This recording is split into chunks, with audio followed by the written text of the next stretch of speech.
You guys know how there's these stubborn areas of fat like the belly pooch that just takes so long to go away? Well, there's a science to why it is that way.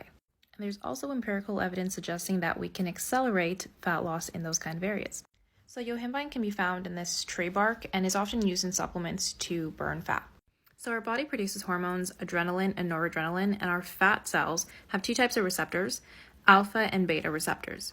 Now, when those hormones bind to alpha receptors, basically prevents the fat cell from mobilizing so it can be burned or oxidized.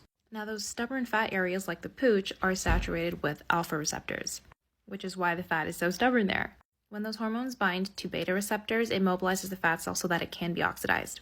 So what does yohimbine do? Basically, yohimbine has a high affinity for alpha receptors, so when you consume it, it will bind to your alpha receptors, which in turn basically prevents the hormones I talked about earlier binding to the alpha receptors, meaning they'll bind to the beta receptors, which will allow those fat cells to oxidize. That's the reason that people can market yohimbine products as targeted fat loss and fat burners, and it can be a very valid way to market them.